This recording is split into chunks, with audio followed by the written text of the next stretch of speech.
What if modern dating did not make love more free? What if it only made our oldest fears easier to see? Before dating apps, there were no profiles. There were no private bedrooms, no endless menu of strangers, no carefully chosen photos, no bios written to sound interesting, no silent waiting for a message that may never come. And yet, humans still found each other. They noticed each other. They remembered each other.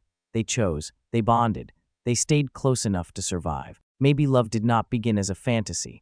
Maybe love began as a shelter, a way to stay near the fire, a way to not sleep alone in the dark, a way to be remembered when the group moved on. Today, we often think love begins with attraction, a face, a body, a voice, a feeling, a spark, a strange pull towards someone we barely understand. We call it chemistry. We call it connection. We call it having a type. And when the feeling is strong, we imagine it must mean something deep. But ancient humans did not live inside a world of endless strangers. They lived inside small circles of faces. Faces they saw again and again, faces connected to memory, to labor, to danger, to food, to family, to trust. In that world, attraction was not separated from survival. You did not look at someone and ask only, "Are they beautiful?" You asked something older, something quieter, something the body understood before language. Can I survive near this person? Can I sleep near them? Can I trust them when the night becomes dangerous? Will they help carry weight? Will they stay when desire becomes tired? Modern life has trained us to see love as personal preference, as freedom, as choice, as a market where everyone is both buyer and product. We compare, we rank, we improve our appearance, we edit our personality. We wonder if someone better is one swipe away, and slowly, choice begins to feel like freedom, until it becomes pressure. We call it dating, but the body often calls it risk. Because rejection was never only emotional. In the ancient world, rejection could mean isolation, and isolation was dangerous. A person outside the group was exposed. No shared fire, no shared food, no protection, no witness, no memory. So the pain of being rejected is not just sadness. It is an old alarm, a signal from a body that remembers a world where being unwanted could become unsafe. That is why a small message can ruin a whole day. That is why silence feels heavier than it should. That is why being left unread can feel like being left outside. The modern world calls this overthinking, but maybe it is not only overthinking. Maybe it is an ancient brain trying to solve an ancient danger with modern information. A phone screen gives almost nothing, a few words, a delay, a missing reply, a profile photo, a tiny sign of interest, a tiny sign of distance, and the mind begins to build a story. Maybe I said too much. Maybe I said too little. Maybe I am not attractive enough. Maybe I am replaceable. Maybe I was never really chosen. Modern dating gives the ancient nervous system very little context, and when context is missing, fear fills the empty space. To understand ancient mating, we have to begin with one simple truth. The ancient brain did not ask, "Are they perfect?" It asked, "Are they safe enough?" Survival came before preference. UE mattered. Desire mattered. Youth, strength, health, confidence, skill, and energy all mattered. But none of these existed alone. A person's body was information. A person's behavior was proof. The way someone shared food mattered. The way someone handled anger mattered. The way someone treated the weak mattered. The way someone returned after conflict mattered. You could not hide forever inside a small group. In a small group, reputation was not a brand. It was memory. People remembered who helped. People remembered who disappeared. People remembered who lied. People remembered who protected others. People remembered who took more than they gave.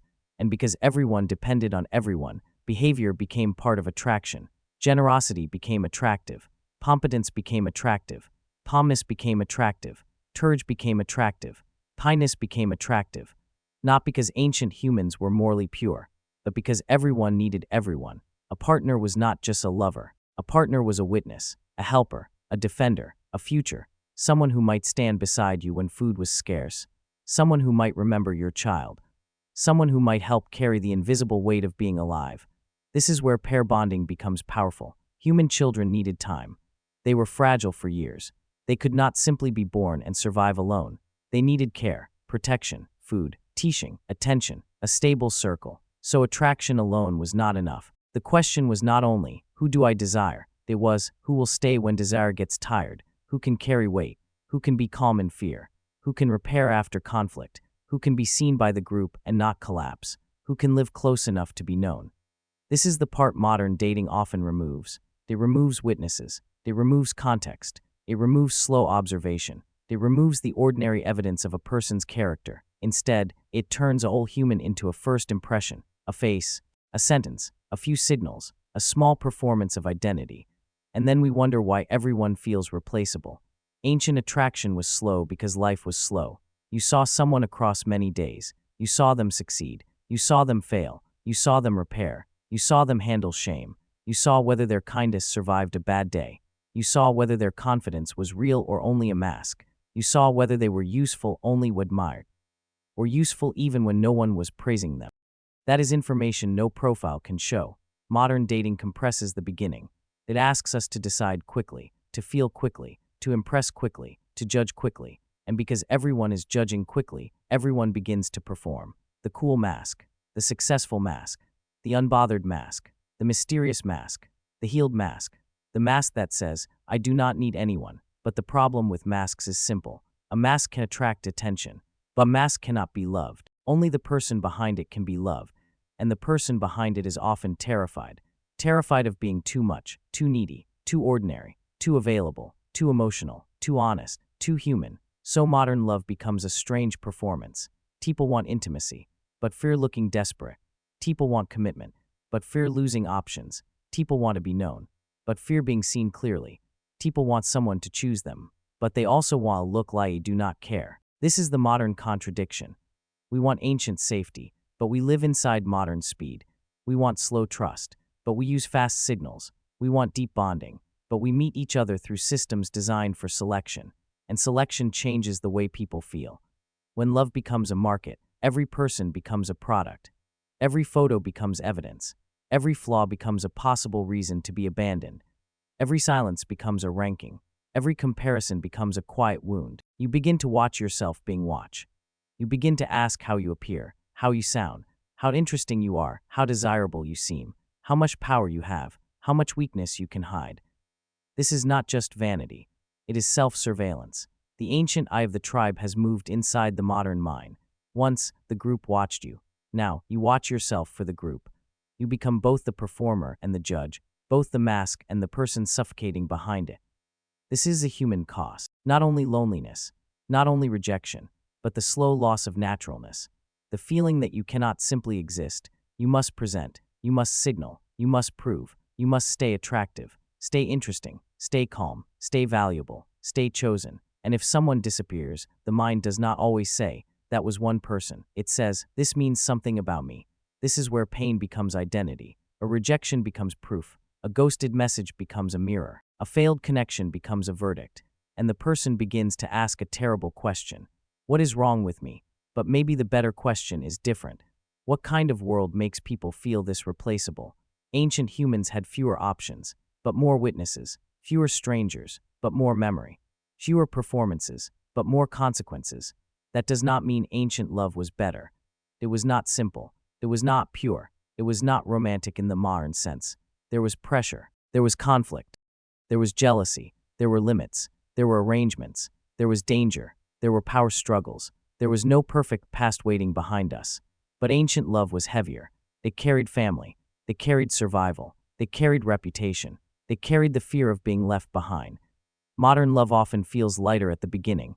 More free, more private, more open, more personal. But that lightness can become emptiness. Because when connection has no shared world around it, it has to carry everything by itself. Two people meet, but they often have no common village, no shared history, no mutual witnesses, no slow context, no one watching how they treat others over time, no one connecting their behavior to a larger story.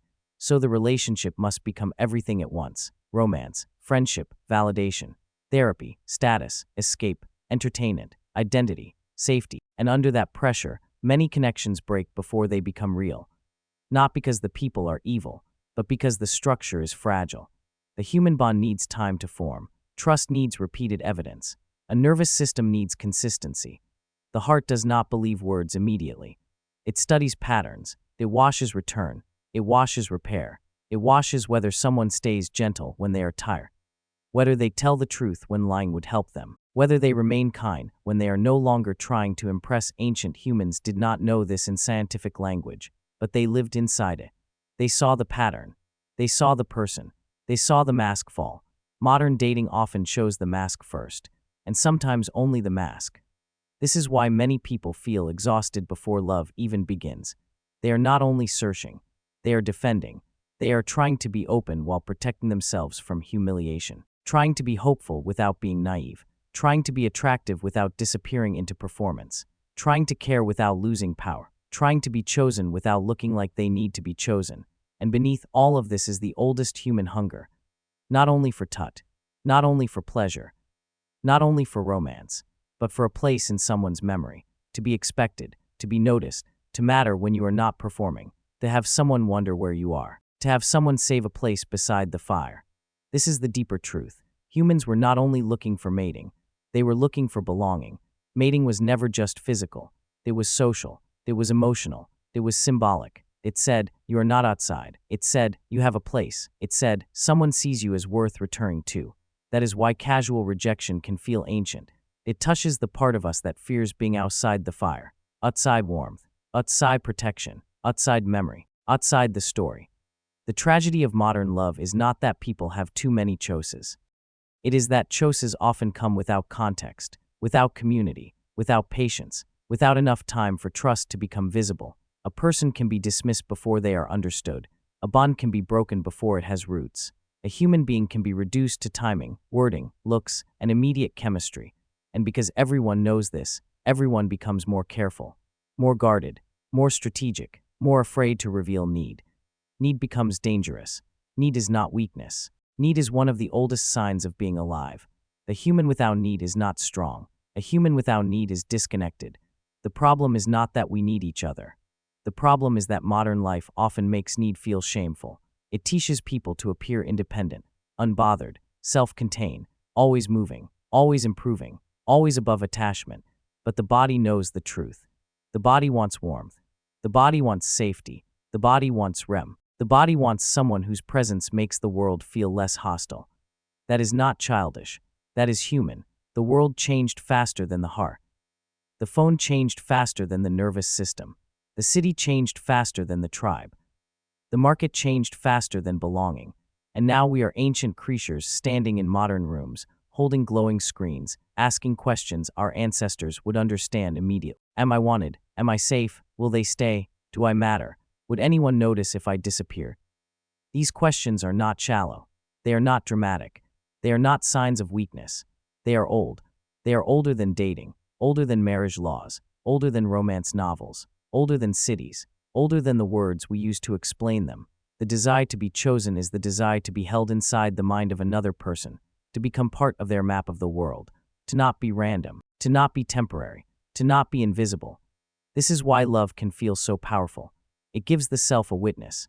Someone sees your ordinary details, the way you pause before answering, the way your face changes when you are tired, the things you pretend do not hurt, the small habits no stranger would notice. And when those details are held gently, something in the nervous system relaxes, because being known without being rejected is one of the deepest forms of safety. But this is also why love can hurt so much, because when someone has seen you, their absence feels larger. They do not only leave the room, they leave the version of you that existed with them. They take away a mirror, a rhythm, a place in the day, a witness, and the body grieves not only the person, it grieves the shelter, it grieves the future that was beginning to form. This is why ancient love and modern love are not separate. They are layered. The modern screen is new. The hunger behind it is old. The profile is new. The fear of being unwanted is old. The swipe is new. The wound of replacement is old. The message bubble is new. The waiting is old. The ghosting is new. The terror of being abandoned by the group is old. So maybe the question is not whether modern dating is good or bad. Maybe the question is what it reveals. It reveals how quickly humans can feel invisible. It reveals how deeply we need context. It reveals how much attraction depends on trust. It reveals how hard it is to love when everyone is afraid of losing power. It reveals that beneath our confidence, many of us are still standing outside the fire, hoping someone will look back. And maybe this is why the answer cannot simply be to become colder, to care less, to need less, to feel less. That may protect the mask. But it does not feed the person. The answer may be slow, more honest, more aware, to understand that attraction is not only a spark, it is information, To understand that desire is not always destiny. Sometimes it is only heat. To understand that trust is not built by intensity. It is built by return, by consistency, by repair, by the quiet proof that someone can see you clearly and still stay kind. Ancient humans did not have perfect love, but they understood something we often forget. A bond is not only made by wanting, it is made by living near enough for truth to appear, near enough for masks to fall, near enough for behavior to repeat, near enough for trust to become visible. Modern life makes this harder, but not impossible, because the ancient human is still here, behind the phone, behind the profile, behind the performance, behind the cool reply, behind the silence, behind the carefully edited self. There is still someone hoping to be safe, someone hoping to be remembered, someone hoping to be chosen without having to become unreal. So when you want to be chosen, that does not make you weak, it makes you human. When rejection hurts, that does not mean you are broken. It means your body still understands belonging. When silence makes you anxious, that does not mean you are foolish. It may mean your nervous system is trying to read danger from a world with too few signals. When you crave loyalty, patience, tenderness, and consistency, you are not asking for too much. You are asking for the conditions under which humans have always bonded. The world may be faster now, but the heart still moves slowly. It still learns through repetition. It still trusts through presence. It still heals through safety. It still wants a place beside the fire. Maybe love began as survival, but over time, it became something even stranger, a way for one human being to say to another, I see you, I remember you, you are not outside, you have a place here. And maybe that is why love feels so modern and still hurts like something ancient, because beneath every new technology, every new app, every new rule, every new fear, the old question remains. Not simply, how did ancient humans mate? But why are we still trying so hard to be chosen? Why does being seen matter so much? Why does being forgotten feel like falling? Why does one person's attention sometimes feel like warmth in a cold world? Maybe because, for most of human history, love was never just a feeling. It was a shelter, a memory, a witness, a promise, a small fire in the dark. And maybe, even now, that is what we are still looking for.